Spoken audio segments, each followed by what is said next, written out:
So the other day I made a video entitled In Memoriam, commemorating the passing of an author whom I greatly admired. And sadly, it is time to make another In Memoriam video because the world has lost another literary titan. This time we lost Anne Rice. Born in 1941, died 2021. She was 80. I believe she died due to complications from a stroke. She was 80. She had a good run, but I really do wish that she had gotten a little more time because she was a very good writer. Personally, I have only read two of her books, which I'll get to in a second. But I was a fan. I was a fan. She was a very talented writer. She had a very distinct style. It was very sensual. She was very, very good at being able to evoke, sensory impressions and sensory detail. Um, she was just a really talented writer.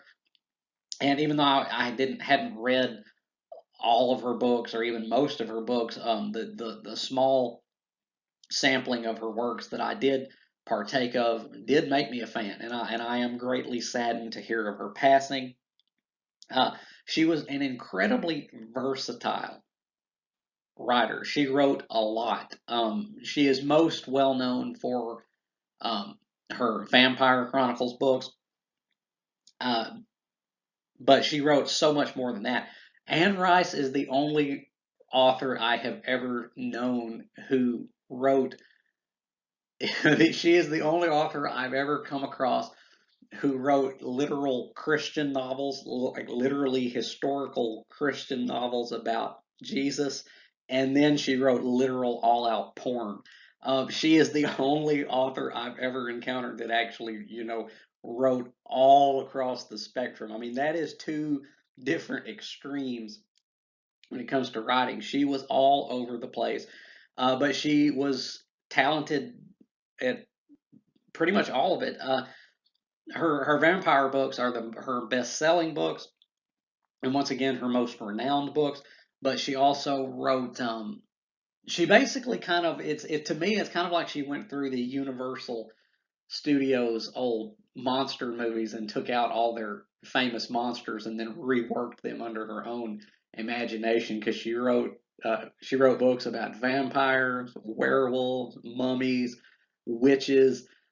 She wrote all kinds of stuff like that, but they were always so intrinsically hers, even though the subject matter and the subjects about which she was writing may have been done in the past previously. She always made it her own, and she was just a really good writer. Um,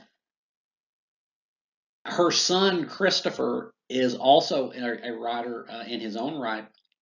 I believe he writes predominantly in queer fiction or LGBT uh, fiction, but her legacy will kind of live on with him because he is still writing as we speak. And so, if you are a fan of hers, you might want to give some of his work a try to see if you like his as well. These are the only two books of Anne Rice's that I have read as of right now. Interview with the Vampire, her debut novel and the inaugural book in the Vampire Chronicles, and Cry to Heaven, a historical slash erotic novel, which I have already done a video on previously. If you would like to hear my full thoughts on Cry to Heaven, uh, the video's out there on my channel. Just go check it out because I had some pretty good things to say about this book. This book was about a very kind of a obscure bit of history that isn't really talked about as much as you might think it would be, but kind of needs to be talked about. And Anne Rice really did a good job of crafting a pretty elaborate and in-depth story around this uh, little piece of history. Let Cry to Heaven is a long book. Like that's about a 600-page book in paperback, the edition that I have.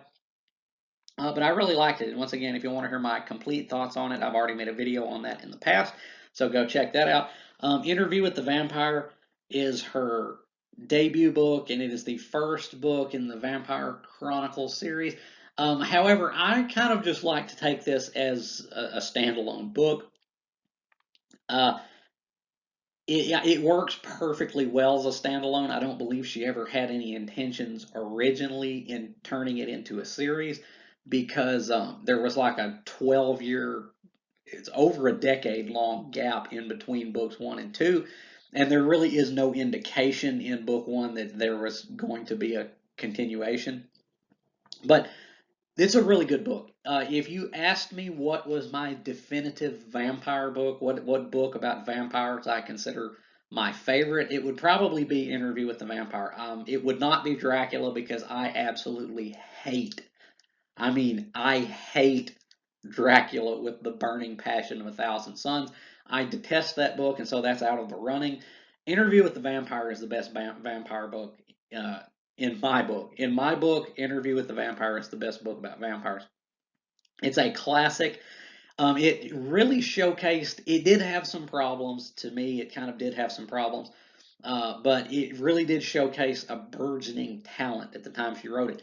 The first 50 pages of Interview with the Vampire are not my favorite. I think it's kind of weak at the beginning because she's throwing so much out there, and the way the story is told, it develops so rapidly, and there's so much fantastical stuff that happens that the interviewer of the vampire just kind of accepts is like, oh yeah, okay, I get it. Like that was it, the initial 50 pages in Interview with the Vampire, I think, are relatively weak. But after that, when the story really gets going and kind of drops into its own groove, it is a fantastic book.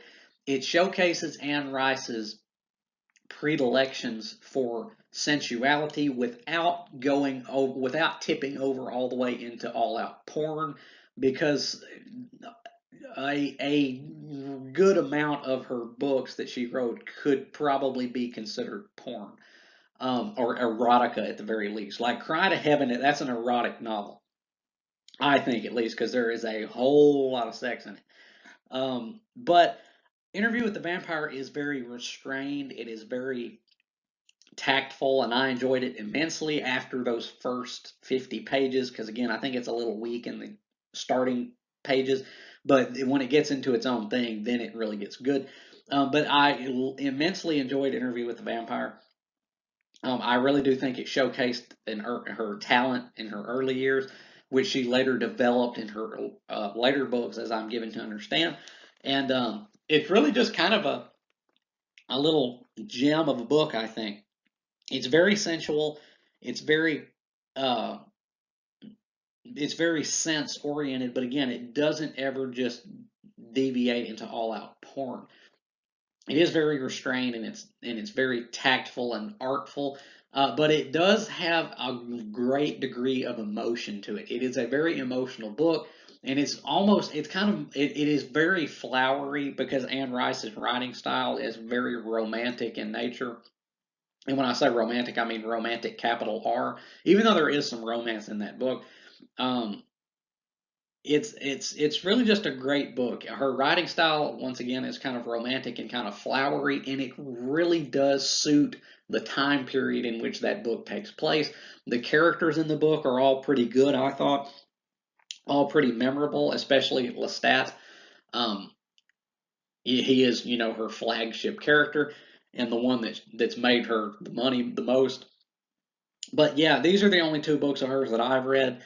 Um, at this time. I very well may pick up some more of her books later on because, once again, I do consider myself a fan. Maybe not the biggest fan in the world, but she really did have a great degree of talent, and she is an author that a lot of people enjoy, including myself, because I really do treasure both of these books. And so I just wanted to make this video today to commemorate her passing because we lost a legend with Anne Rice. She did more for the vampire in fiction than in the 20th century than any other author, period. I mean, Stephen King wrote Salem's Lot, but I don't think even that did as much for the subject as Interview with the Vampire did. I would recommend Interview with the Vampire as a good starting place. Obviously, it is her first book. It's a great place to start, and because she only gets better after it. And it is not perfect, I don't think, but it is a very solid book, very good. And Cry to Heaven, that's a really good book. Like if you're interested in um, European, in particular Italian history, some kind of obscure Italian history, and kind of horrifying history, if I'm being honest, check that book out. It is really great. Or at the very least, check out my video that I've already done on it previously, because I had some pretty positive things to say about it overall. And I just wanted to make this video today to mark the passing of another legend, because Anne Rice was a legend. She had legions of fans. She had a very strong influence on the Gothic community. And so I know there's probably a lot of people out there that are mourning her and, pining over her passing. And I just wanted to do this video as kind of a tribute to her. So rest in peace, Anne Rice. You were a great writer, and you will be missed. And as always, remember to like and subscribe. And until next time, peace.